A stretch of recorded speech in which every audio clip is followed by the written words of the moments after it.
Hey guys, I made myself a wire stock today. First time I ever did any machining, really, using my drill press, really. I turned down this piece of hex brass. I had a few chunks of hex brass laying around, and I turned it down so that it would fit in here, and drilled it and tapped it. Drilled it for this 1/2-inch aluminum tube. Made myself a little Chechen stock to match my Chechen grips and forestock. And now I've got a carbine. Yeah, all I need is a longer barrel. I could really reach out, do some long-range pellet gun shooting. So, what do you think of that, guys? Is that pretty sexy or what? It's removable. I can remove the tube stock just by undoing that one screw and still shoot it like a pistol. Or I've got the lovely stock there, which is secured from below with a screw. I think you can see that. Whole thing is super solid, and I just oiled it down, just put some more tung oil on it, so it's lovely. Can't wait to try it out. I'm gonna go wash up, because metal work is filthy work. Oh my god. I'm talking oil and all the black from the polish, but man, I am very proud of myself, man. It's the first time I've ever done anything like that out of metal, and I like it. I think it works great. It's awesome. Hey guys, got the notion to make a wire stock, because I have some aluminum tube here that's really stiff because it's got a nice OD with a pretty thick wall. So a 16-inch section or 18-inch section of that would be fine. This could be the part that goes up against your shoulder because there's no recoil. And this is the end cap, stock end cap with a little detent for the spring. And my ambitious notion of the day is to turn this on my drill press and have it so it inserts there, and I can drill it and tap it so it sits in, and then to drill a larger hole on this end so I can slip the stock in there and tighten it down with a couple set screws. Before I do that, I'm going to thread it, tap it, put a piece of 3/8 in there up to about there, so that when I crush down with my set screws, it won't crush the tube, and it'll lock it right in there. And then I can take it off, and I can just have a little counterweight on the end of the gun. This is really freaking heavy. This is almost, it feels like about half the weight of the gun. So I'm going to turn this down to get rid of some of the mass. And I'm going to start, well, I cut it on my bandsaw, so you can see it cuts real nice on the bandsaw. So I'm just going to peel the corners off of it to get it more cylindrical after, I've drilled it. And then I'm going to chuck it up with a bolt onto the drill press and see what I can accomplish. Alright, I took a little care and I managed to get the hole to go all the way through from side to side. My little bit here, little cobalt bit. Cuts real nice. So now I'm going to step up to the next size.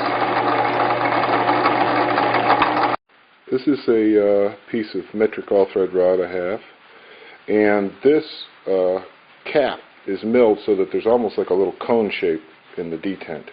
So by poking the rod through, which has a little point on the end, I can perfectly locate this and make a scribe mark.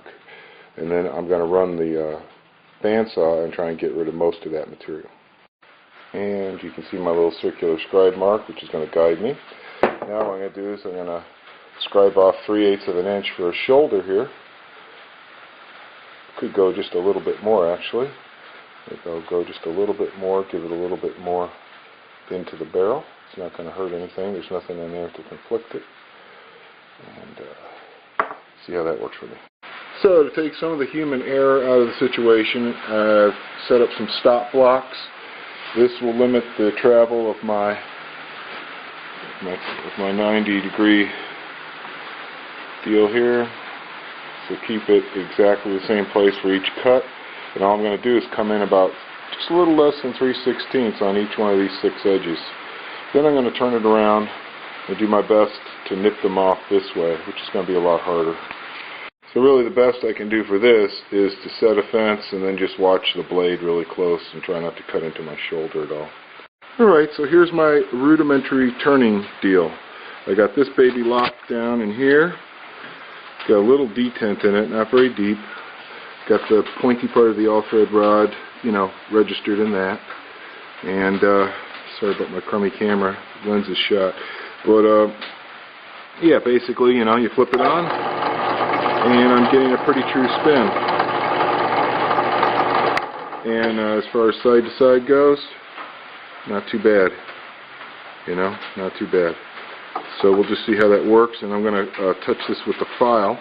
That's how I'm going to start off, with the file, just to be safe with it. I'm not going to try and do anything crazy. And I'll just let it run against the file and take down those points until I get to my little scribe mark on the top, which I don't know if you can see my little circular scribe mark up there. It's going to be tricky, because I don't have any way of really guiding the file at perfectly 90 degrees except by eye, so I'm just going to take it easy. I set up a guide here, a big block of Chechen here that's really square to guide my file, and I am getting it rounded, and I'm going to turn it down. I got another 1/8 of an inch to go. It takes quite a while with a file, but it's nice and safe, and I'll be able to get it right down to the dimension I want, I think. I'm not getting any side-to-side play. Everything's good. Okay, guys, here's the business end of the stock adapter. And I could have drilled the spring hole just a little deeper, but I thought maybe if I didn't, it would add a little power to the spring. So I'm going to try that out. Here's the spring. Fits in there just perfect, right? And here's the screws that screw into it. They fit just fine. Right in. So, should be okay. We will find out. Alright, there's my chunk on the gun. I could have done better. I could have kept the gap that goes against the breech a little tighter. I could have turned down the hole outside so it was round, but that's a heck of a lot of work. And what I'm focusing on here is trying to get this thing, prototyped. See if I can make a stock for it. As you can see, I've got clearance there for the breech. Could have been a 16th bust or so. And it's locked in there good. It's not wiggly at all, so it should make a good adapter to the stock. So the next step up is to drill a massive hole in this end for the tube. I'll tell you one thing about metalwork, it's a hell of a lot messier than woodwork, man. I got oil and chips everywhere. But I've got my 1/2 inch hole drilled on this end, so hey. Okay, at this point, what I consider to be the hard part is done. I've got the adapter drilled and tapped to accept the 1/2 inch tube. I've got it set up so it'll go in the gun, accept the spring, and screw onto the gun. So now it's just a matter of figuring out how long to make the tube and to come up with a stock to put on the end of it.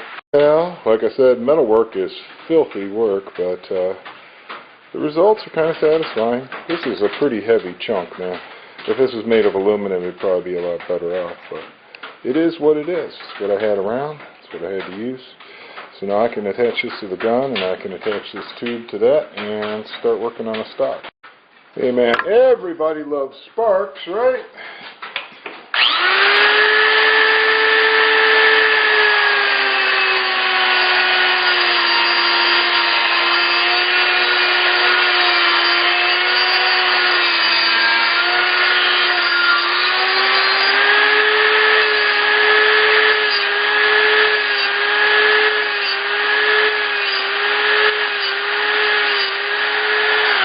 So now I've got my tube cut to length, at least the first tube that I want to try, and I got a piece of 3/8 screwed in there about 1 inch or so to give me something to really suck down on.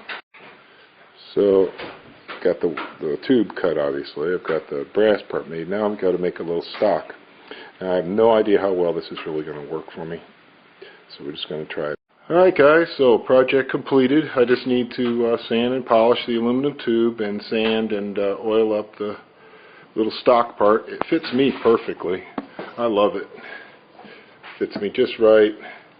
The only thing I might add is it'd be nice to have like a little foam pad right here to, like, if I could figure out something just to rest my face on that isn't, maybe even a piece of clear tubing. If I could find some of the right diameter, 1/2 inch ID, laying around here somewhere. I'm sure I got some somewhere. But anyway, I've got the whole thing set up so that you can just take it off and shoot it as a pistol, or you can put it on.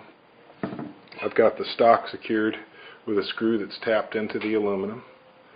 So that's a beauty. And it's just a wonderful thing. When I got this baby up like this, it gives me a nice long sight picture. The farther away this gun is from my face, the better my sight picture. So that's why I went for such a long thing. It's very lightweight, except for the giant chunk of brass. But so there you have it, man. I'm a machinist now, buddy. You can tell by my hands. I machined down a piece of brass, and I made me a wire stock at no cost. So another low-cost, no-cost mod for those of you who have a drill press and a chunk of brass. And I'll tell you what, if you want to try this on your own, let me know. I will send you a chunk of brass for the cost of postage free. Okay, because I've got some more. Right over here, I've got a few chunks. And I'll be glad to send you one. You guys can mess around with one if you feel up to it. Give me a holler. I'm enjoying this. I'm going to probably make another one of these babies and list it on eBay because I think this looks sexy. Sexy, sweet. And how can you go wrong with that?